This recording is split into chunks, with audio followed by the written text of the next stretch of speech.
Good evening, ladies and gentlemen. We have a rare treat in store for us tonight in the person of Johnny Mercer. Johnny Mercer is a native of Savannah, Georgia. That in itself may be one of the most significant factors in understanding and appreciating Johnny Mercer as a man and as a lyricist.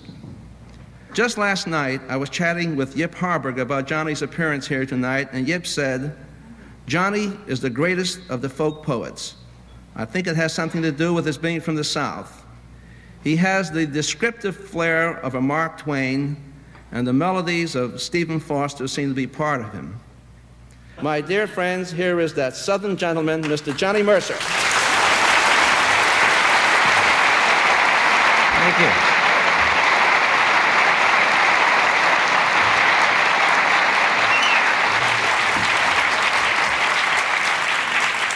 Thank you, ladies and gentlemen. Thank you, Maurice. Thank you for coming. I really do like music. My Aunt Hattie's told me that when I was a baby, six months old, she hummed me, and I hummed right back at her. And I can remember walking down the street and asking my older brother, Walter, who was then about 17, I must have been about 7 or 6 or 7, 8 years old, who the greatest songwriter in the world was. And he told me Irving Berlin. And that's been a long time ago. I'll try and tell you a little about these things as I go along. And this is the first song. Mine's a hopeless case, but there's one saving grace. Anyone would feel as I do, out of breath and scared to death of you. Love was first divined, then explored and defined. Still the old sensation is new. Out of breath and scared to death of you. It takes all the strength that I can call to my command to hold your hand. I would speak at length about the love that should be made, but I'm afraid. Hercules and such never bothered me much. All you have to do is say boo. I'm out of breath and scared to death of you.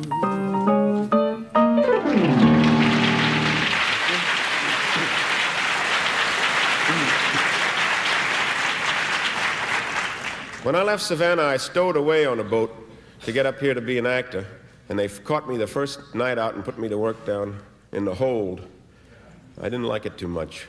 It was kind of dirty down there, but I loved seeing the New York skyline when I arrived.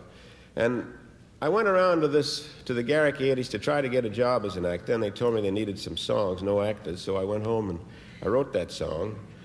I must tell you that the show was terribly important for me for many reasons. Not only was it my first published song, but I met my wife. She was in the chorus, and a year later we got married. And I also met Yip Harburg, who was a big influence in my life. He's a little older than I, and he was sort of my guru. Or, as the Beatles, they have their Maharani, I had Yip. He taught me how to work, and he taught me how to apply myself, and if I've stolen some things from him all during these years, it's been subconscious. Yip and I did some songs for Americana. That's where we all met Harold Arlen. I had heard about him, and I told Yip about him, and he came down, and we began to write together, and then years later, we all collaborated. Harold is so good that he's made a success out of 3 lyric writers.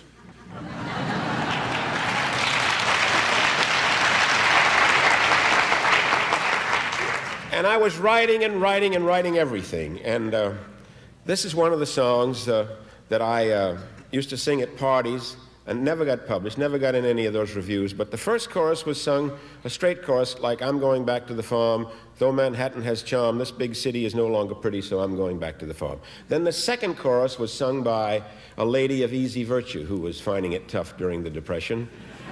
And then the third chorus is this chorus, which is sung by a cow with a mechanical milking attachment. I'm going back to the farm. I've got cause for alarm. I'm in lodging from too much massaging, so I'm going back to the farm. Milked in the old-fashioned way, I'd give 10 quarts a day.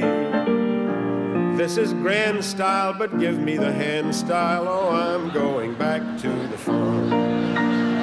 With a thing like this invented, how's a cow to be contented? I can hardly chew my cud.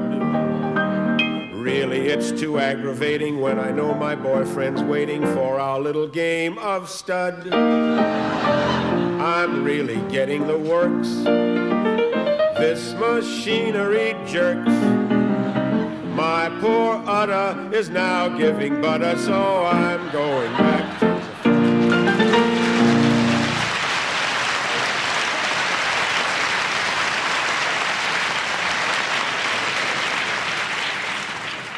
These three songs, maybe some of you old folks will remember, this sort of constitutes my Whiteman career.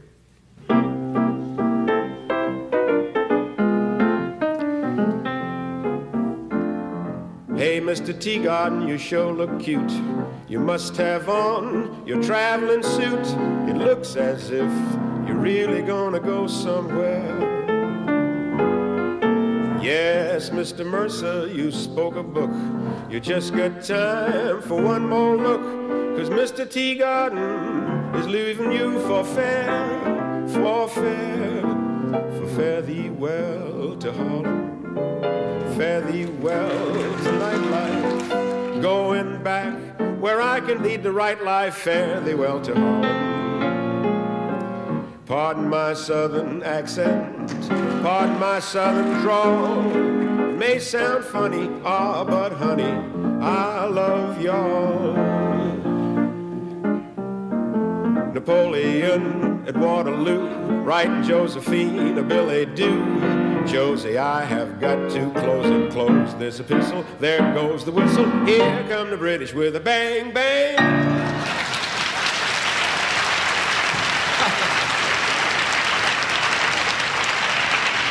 Thank you.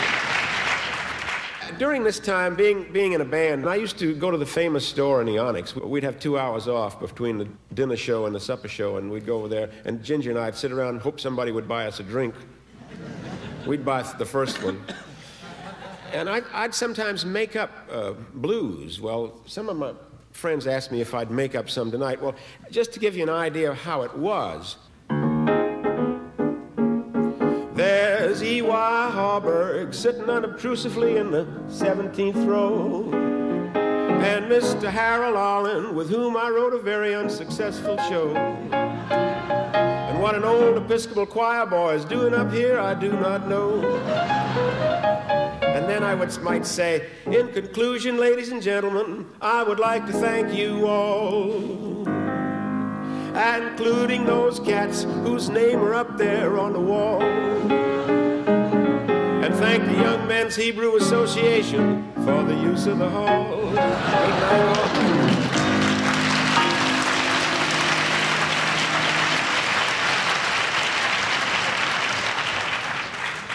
And I met Charlie Barnett and Duke Ellington and the Dorsey brothers. They were all friends of mine, Glenn Miller.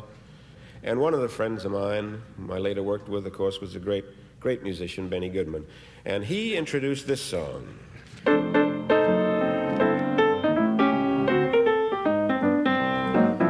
Did you ever hear the story of the Dixieland Band? Let me tell you, brother, that the music was grand. They had piano and a clarinet. The only thing they needed was a second cornet. And that's what led to the ruin of the Dixieland Band. When the folks would holler for the maple leaf rag, they would get to swinging, but the music was drag. They had to keep him 'cause he played so sweet, but they needed someone who could give them the beat. Someone who swung with the rhythm of the Dixieland Band. And partly because of that singing and partly because of the duets with Teagarden, somebody out in Hollywood heard me and asked me to come out and write a couple of pictures. So I went to Hollywood. This is 1935, and I wrote 2 flop pictures. I think they opened at the Tivoli on 8th Avenue. I don't know where they opened. But between those pictures, or just after those pictures, Ginger and I took a trip down to Savannah in a little car, and we took 3 days to cross Texas out of 6. And I saw all those guys down there in those cars, in those spurs and 10-gallon hats, and it occurred to me maybe I should write this song. I'm an old cowhead from the Rio Grande, but my legs ain't bold and my cheeks ain't tan. I know every trail in the Lone Star State. I'm a cowboy who is up to date, and I ride the range in a Ford V8. Yippee-i-oh-ki, yippee-i-oh-ki. And Bing Crosby put that in a picture, and I really think he saved my Hollywood career, because I began to get some more offers after that. Another thing I did out there was make some of my own recordings away from the Whiteman Band. And one of the first records I made was another Hannigan song. And I later made it 20 years later with Bobby Darin. That goes like this. I was talking to the whippoorwill. He says, you got a corny trill. Bob White, what you gonna swing tonight? I was talking to the mockingbird. He says you were the worst he's heard.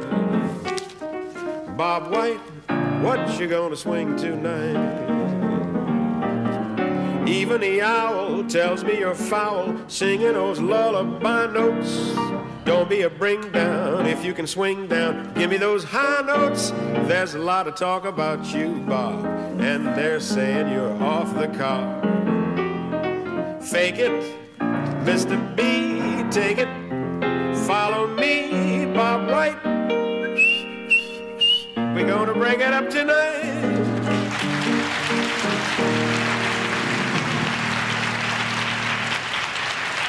And there's another half chorus that goes, old Papa Redbird, who is the head bird, said you were in there swinging.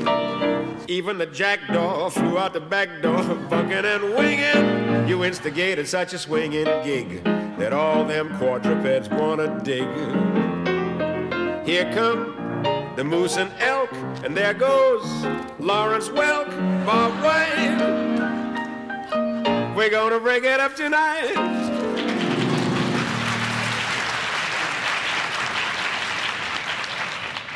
Right after that, I did get another job in Hollywood, and I got a job at Warner Brothers writing with one of my favorite composers, fortunately for me, and his name was Richard Whiting.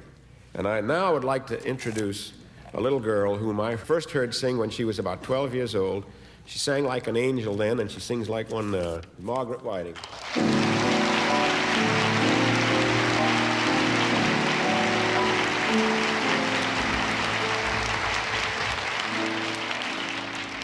I am not such a clever one about the latest fads. I admit I was never one adored by local lads. Not that I ever try to be a saint. I'm the type that they classify as quaint. I'm old-fashioned. I love the moonlight.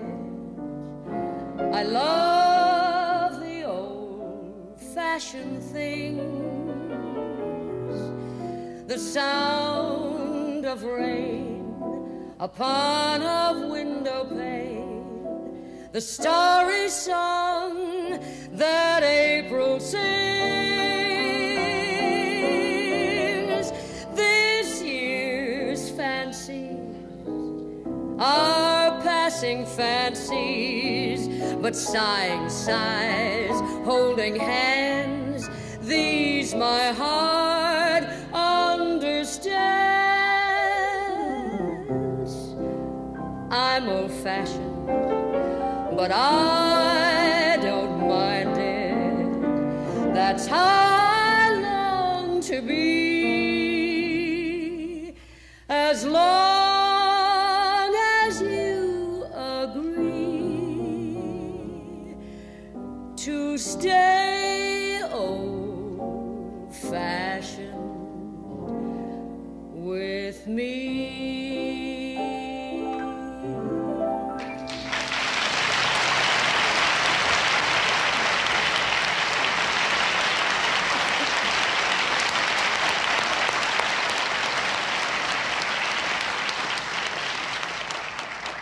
I came back to New York from Hollywood for about a year to work on the Camel Caravan with Benny Goodman and also Bob Crosby. These are 3 songs around that time. This first song is written with Ziggy Elman. You probably know this one. We meet and the angels sing. The angels sing the sweetest song I ever heard. You speak and the angels sing.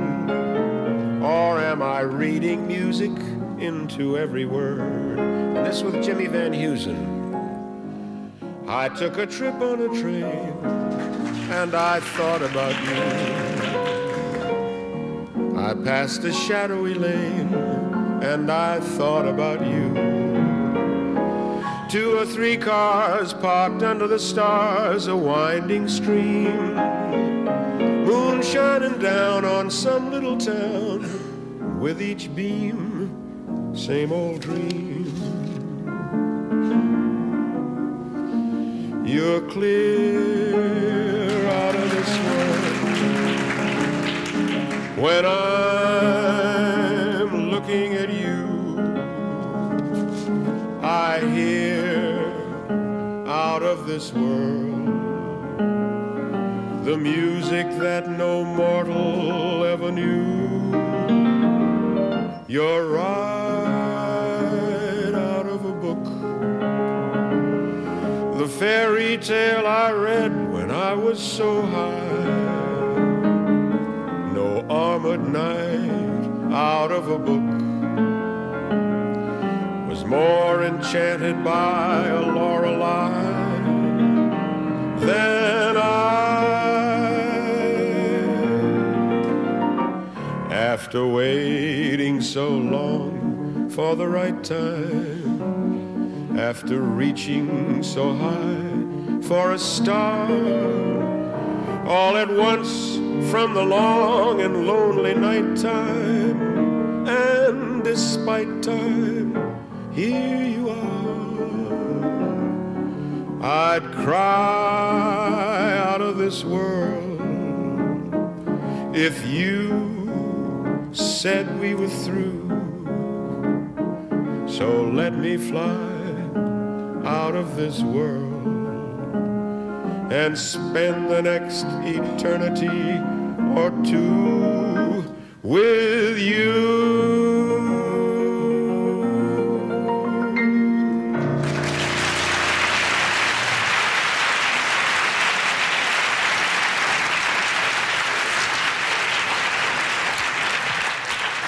I needn't tell you that's a Harold Arlen melody.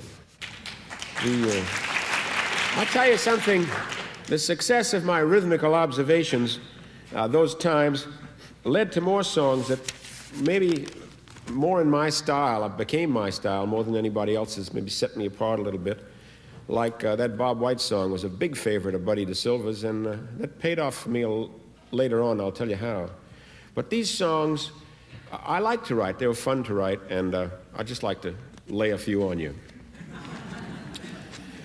A yogi is a man who sits and thinks, never has time for 40 winks. He seldom eats and he rarely drinks, and he's usually from Rangoon. A yogi is a man who takes a pin and casually sticks it through his skin and waits to get his picture in a believe it or not cartoon. Well, the yogi got to be kind of dull in the chorus, so I'll just let it leave him there. And I went to go on to a song that I started to write with Bernie called "The Medium Couldn't Get Through," to the chick he wanted to woo. Well, she was a girl named Henrietta Clive who split the scene in 1805, and she didn't dig his supernatural jive. So a medium couldn't get through. And then these are just little things. Then there's the girlfriend of the whirling dervish, who's the sweetest one I've found, he's found, but every night in the mellow moonlight while he's out dervishing with all his might, she gives him the runaround. All the boyfriends of the whirling dervish are his best friends to his face, but there's no doubt when he isn't about, they all come hurrying to take her out. She leads them a dizzy pace. He dreams of a Hindu honeymoon. He doesn't dream that every night when he goes out to make an honest rupee, she steps out to make a lot of whoopee. Oh, the love song of the whirling dervish has a sweet and tender sound. But will he burn if he ever should learn that while he's doing her a real good turn, she gives him the run around.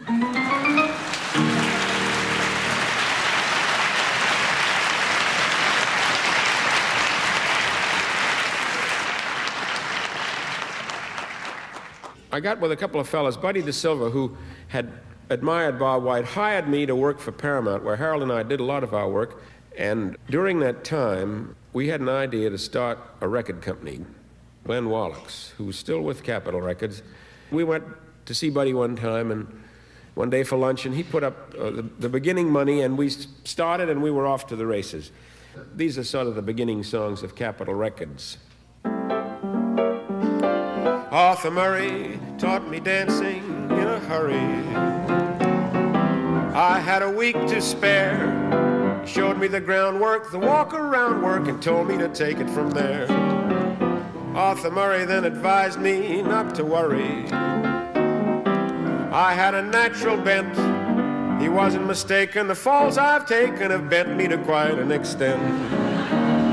There's a burlesque theater where the gang loves to go to see Queenie, the cutie of the burlesque show. And the thrill of the evening is when out Queenie skips. The band plays the polka while she strips. Take it off, cries a voice from the rear. Take it off, soon it's all you can hear. But she's always a lady, even in pantomime. And she stops, and always just in time. This is a G.I. jive, man alive. Starts with the bugle blow and reveille over your bed when you arrive. Jack, that's the G.I. jive. Roodle-de-toot, jump in your suit, make a salute, or revoot. After you wash and dress, more or less, you go get your breakfast in a beautiful little cafe they call the Mess. Jack, when you convalesce out of your seat into the street and make with the feet. All right, if you're a PVT, your duty is to salute the L-I-E-U-T. But if you brush the L-I-E-U-T, the MP makes you KP on the QT. This is a G.I. jive, man alive. They give you a private tank that features a little device called fluid drive. Jack, after you revive, chunk all your junk back in the trunk, fall on your bunk, clunk.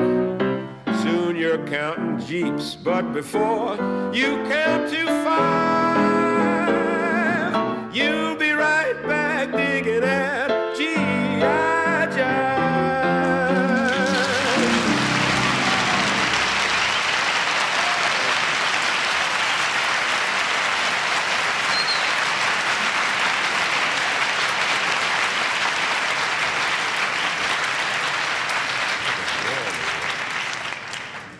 I got to wondering one time, you know, what the animals do in this complicated modern world of ours, and I wrote these new words to a real old standard. Glow, little glowworm, fly of fire, glow like an incandescent wire, glow for the female of the species, turn on the AC and the DC. This night could use a little brightening, light up, you little old bug of lightning. When you gotta glow, you gotta glow, glow, little glowworm, glow. Glow, little glowworm, glow and glimmer, swim through the sea of night, little swimmer, thou aeronautical boll weevil, illuminate yon woods primeval, see how the shadows deep and darken, you and your chick should get to sparkin'. I got a gal that I love so, glow, little glowworm, glow, glow, little glowworm, turn the key equipped with a tail light neon. You got a cute vest pocket Mazda, which you can make both slow or faster. I don't know who you took a shine to or who you're out to make a sign to. I got a gal that I love so. Blow, little blow, blow.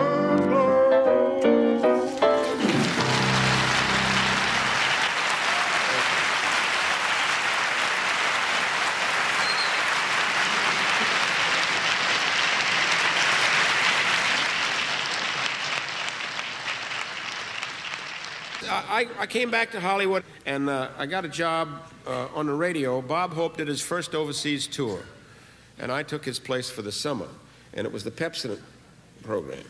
And if you know Pepsodent, that summer was featuring a thing that they put in, an ingredient called Irium. And this is I thought I'd sing you the only commercial I ever wrote. Poor Miriam, neglected using Irium. Now the telephone ring is the saddest thing. Hello. Wrong number. Uh-oh. Hello. Wrong number. Uh-oh. Girls, don't be like Miriam. Use Irium.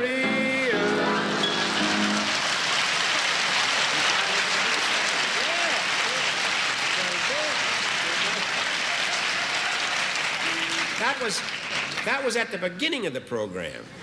At the end of the program, we went,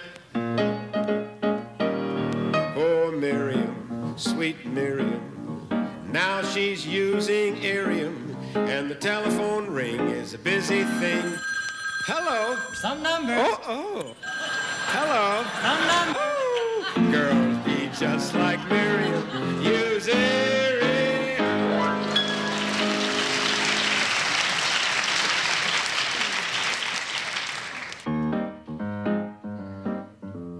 This is a song from a picture called Star Spangled Rhythm. It was an all-star picture with 40 stars in it. And one sequence had Dick Powell and Mary Martin dining on the Super Chief. And they were very much in love, and they sang, and everybody had left the dining room, and they kept on singing and looking at each other. And they'll play those starring parts, and I'll play the part of the waiter, the Golden Gate Quartet. Bye-bye, baby. Time to hit the road to dreamland. You're my baby. I'll take you in the land of nod. Hold tight, baby. We'll be swinging up in dreamland all night, baby. Where the little cherubs trot. Look at that knocked out moon. Been a plowing his top in the blue. Never saw the likes of you. What an angel, bye-bye, baby. Time to hit the road to dreamland. Don't cry, baby. It was divine. The rooster has finally grown. Time to hit the road. Now, pardon me, ma'am, and pardon me, sir, this is not a job that we prefer, but it's strictly a railroad regulation that we close this car before we reach the station. So if you'll forgive our effrontery, I will be as brief as I can be. Yes, yes, a good children is getting time to hit the road. With everything electric and mechanized, if you do get nervous, I ain't surprised. But you know, good people, you can't cure ills with a capsule, tablets, and vitamin pills. And the only thing to rest your head is a good night's sleep in a quilted bed. So just resolve to be good and firm, because the early bird is going to catch the worm. Yes, yes, so good children, it's getting time to hit the road. Now see that moon shining way up there. His chops is all beat and he ain't nowhere. He's dying to get him some shut-eye too, but he's got to stay up and light the way for you. So be good children and treat him right. He will shine like a lantern tomorrow night. It's 2:30 and that ain't no crime. We trust you had a most enjoyable time. I surely do thank you for your friendly call. We's forced by law to say good night all. Bye-bye, baby. Time to hit the road to dreamland. Don't cry, baby. It was divine, but the rooster has finally grown.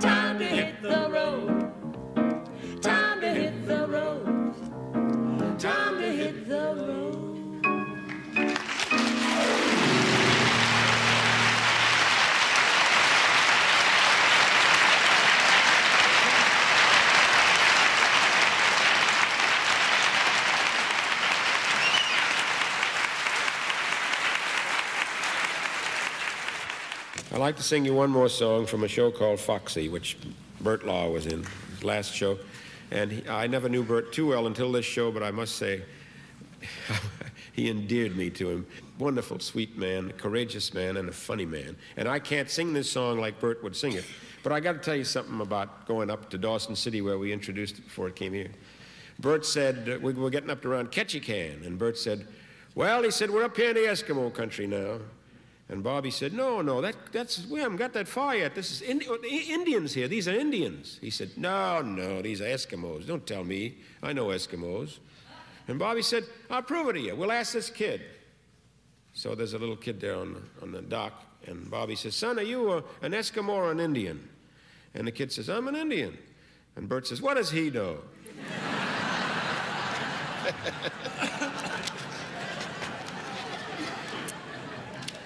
I can't find all these lyrics, but here are a couple of choruses, and you'll just have to imagine Burt singing it.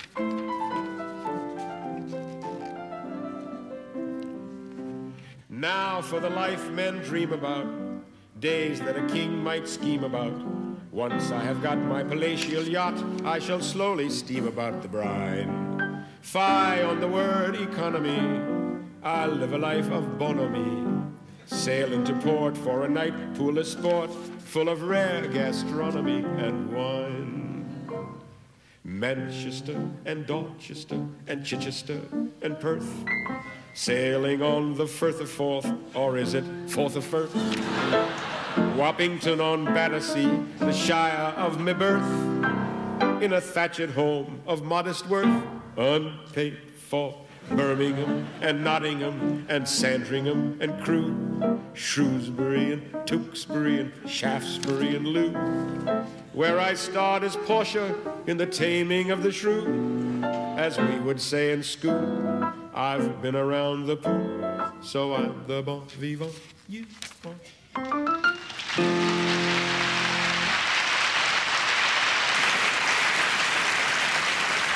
Thank you.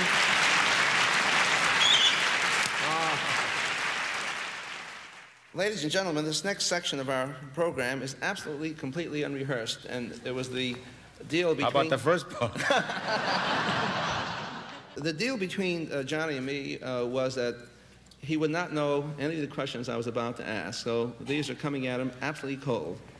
Well, Johnny, surely you must know that now you're the model and the inspiration for a generation of younger lyricists, many of whom are in this audience tonight. And there are just a couple of questions I'm going to ask on their behalf and actually at their request. Sure. What qualities do you look for in a collaborator? In a collaborator, first of all, great talent and integrity. You know, that's what I like. I like a guy who writes his way, and his way is so high that it starts where other guys leave off. I've written with a few like that. I think Kern is everybody's favorite. I think Harold Arlen is an enormous talented man. I think Hoagie Carmichael, in his way, starts where most guys stop, you know. Other guys may have a little gift this way or that way, and they're all a little different. You know, I prefer to write not with them, but away from them, because I don't like to get too mixed up with them. Right. It's Well, very, very delicate collaboration. that leads to that classic question which everyone asks, what comes first, the melody of the lyric? And I gather from what you've said that you like to have a good melody before you. With me, I prefer that. Right. Yeah, I much prefer that. Your Parbrick said the same thing. Yeah. Yeah. Well, you know why? He feels music like a composer, and so do I. So we understand the music. We know where the accents should come. And I don't mean to sound conceited when I say this, but I've often had a lot of good lyrics loused up by writing them first, because the guy doesn't understand the meter that I want. I'd rather try and catch the mood of his tune than have him. Now, there are some exceptions. Mr. Rogers is magnificent, you know, at writing two words. But I think most guys rather do it the other way. This question is, how did your various composers differ in approach? They're all different. Everyone is different. But, you know, it's something funny about songs. It's elusive. It's like you're going out looking for the snark or something that you never heard of, the golden fleece. Because you don't know where it is. It's just up there somewhere, and you can tune in on it. And you get a little glimmer, and you say, ah. You don't even know if it's a word. And then it begins to, it's like you're tuning in to a musical instrument that's miles away. And you say, oh, yeah, there's something there. If I just dig hard enough, I know it'll come. I think that's the way I write. I think that's the way Yip writes, too. Right. Your greatest hits, I'm talking numerically now, the greatest number of hits came from straight pop songs or from the movies. Mm-hmm. And can you give us, some indication of why this did not happen in your Broadway shows? Well, I don't numerically, I'm talking about. I don't know. Frank Lester said, I can show you how to get those big songs in shows. Well, I never had the shows at the time I had my big songs, you know. And you can't let a song hang around too long. Somebody else is going to write it. Especially if, you know, I could never wait, you know, unless you're a recluse. I just don't think I'm that gifted a show writer. I just don't think I am. I think Lerner is a marvelously gifted show writer. He's literate, and he writes scenes well. He writes business songs well. Right. You know. Right. Well, Johnny, your catalog in ASCAP is just one of the largest there is, and I took off a day last week just to read your song titles. Johnny, I haven't kept count, but I can think of about a dozen song titles you haven't touched on yet. Okay. So here's my last question. If I get off the stage now, will you sing a few of them? Thank you. Well, let me put it in another way. This evening, like all in this series, have been what I call a parlor evening. I mean, it's the kind our parents and grandparents used to have around a piano. It's the kind we songwriters sing at parties for each other, too. But I've purposely saved a lot of my songs for the end, because these are really my bread and butter songs. My wife went to Japan a few years ago with her sister, and she was dancing with a gentleman on the boat, and he said, by the way, what does your husband do? And she said, oh, he's a songwriter. He says, yeah, but what does he do for a living? So maybe this medley will prove it. Lazy bone, sitting in the sun, how you expect to get your day's work done? Never get your day's work done, sitting in the noonday sun. So you met someone who set you back on your feet. Goody, goody, so you met someone and now you know how it feels. Hooray and hallelujah, you had it coming to you. Goody, goody for him, goody, goody for me. And I hope you're satisfied, you baddie, you. You're just too marvelous for words that say enough, tell enough. I mean, they just aren't swell enough. Jeepers, creepers, where'd you get those peepers? Oh, those weepers, how they hypnotize. Where'd you get those eyes? Cigarette holder, which wigs me over her shoulder. She digs me out catting that sad dog. You must have been a beautiful baby, must have been a wonderful child. I can see the judge's eyes as they handed you the prize. I bet you made the cutest bow. Oh, you must have been a beautiful baby, 'cause baby, look at you now.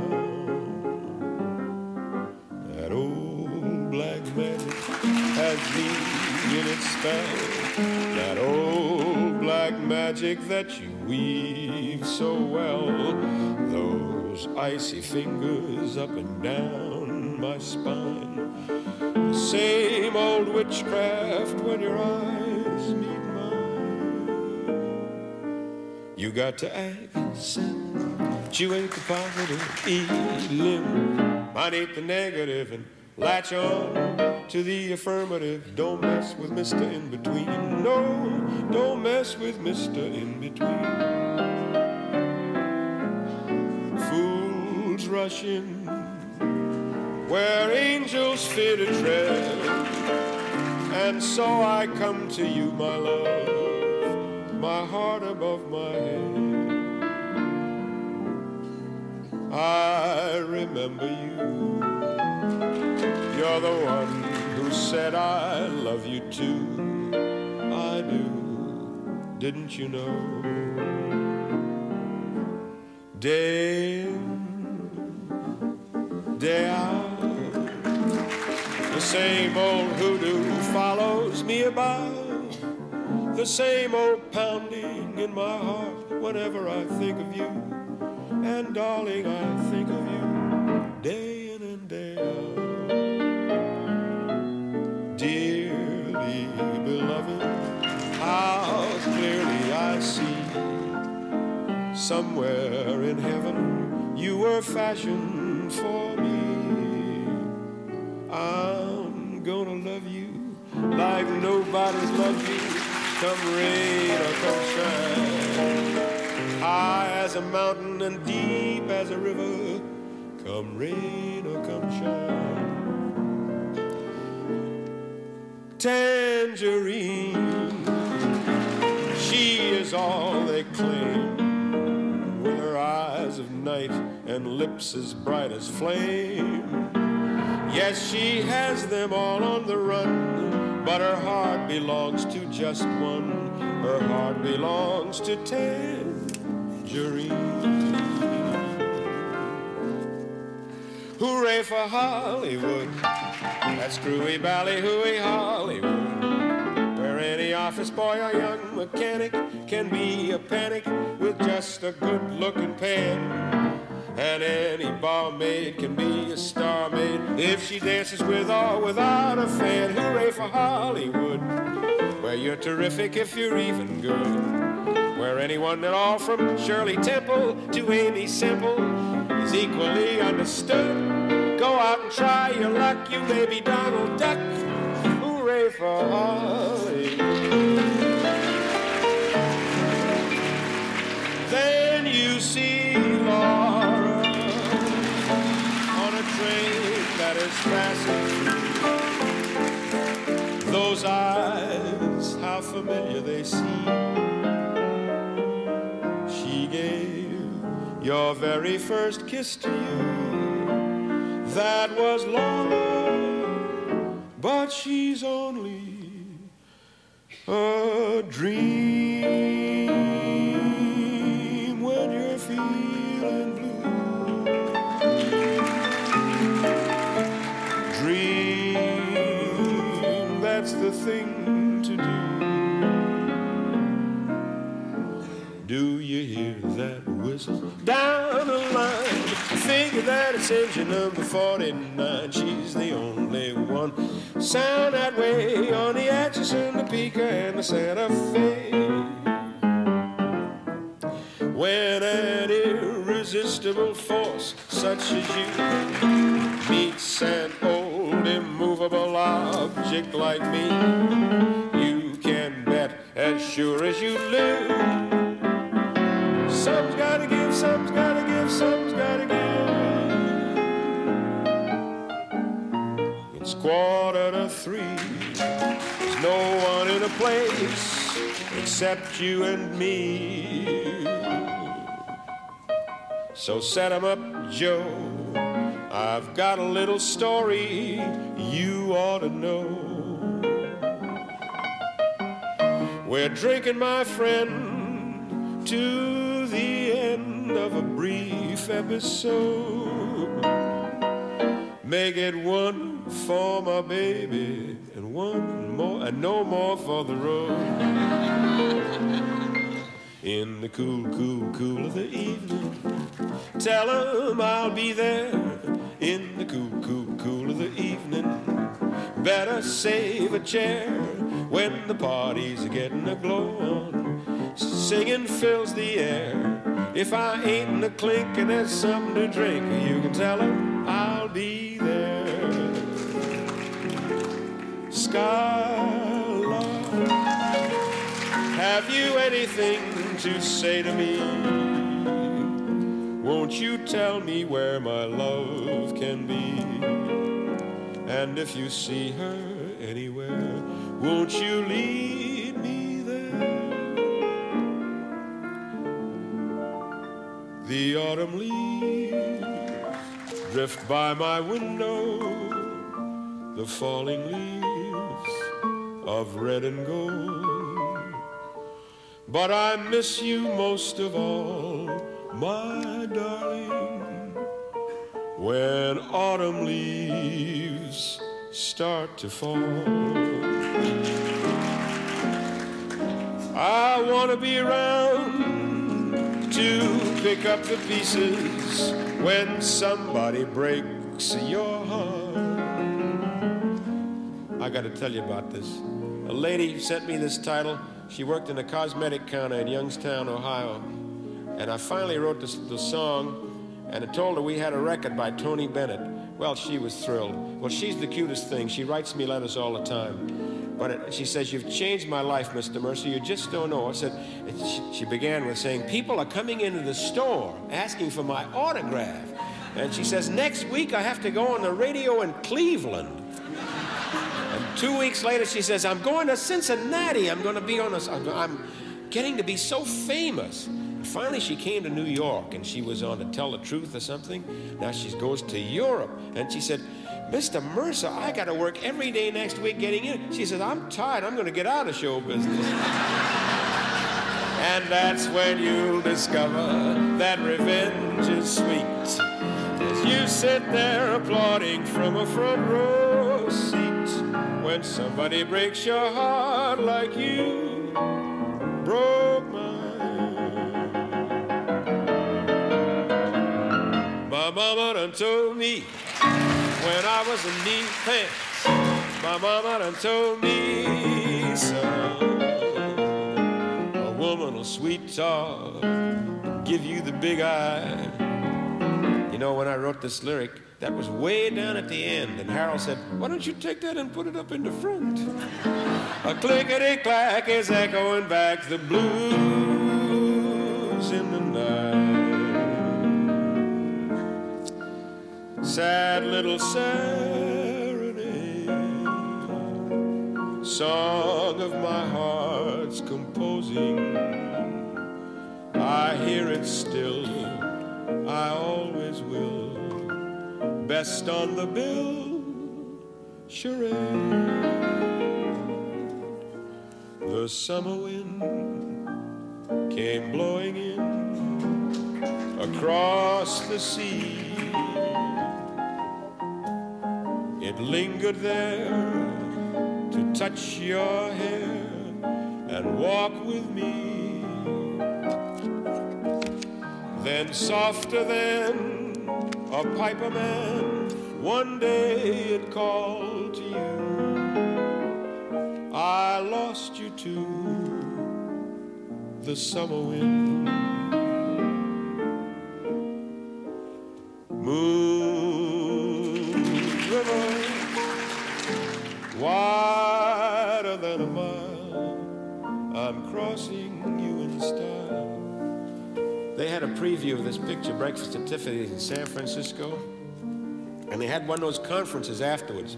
Didn't go too well because it was a big hit, but it didn't go too well at this preview. So the producer, Marty Rackin, said, "Well, I don't know what you guys are going to do, but I'll tell you one thing, that damn song can go." Tee-da-da-dee-da-da-da. We're after the same rainbows and waiting round the bend, my huckleberry friend, Moon River and me.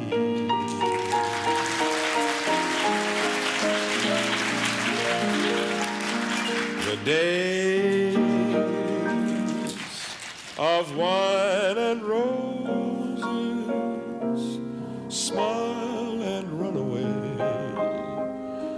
like a child at play through the meadowland towards a closing door, a door marked nevermore, that wasn't there before.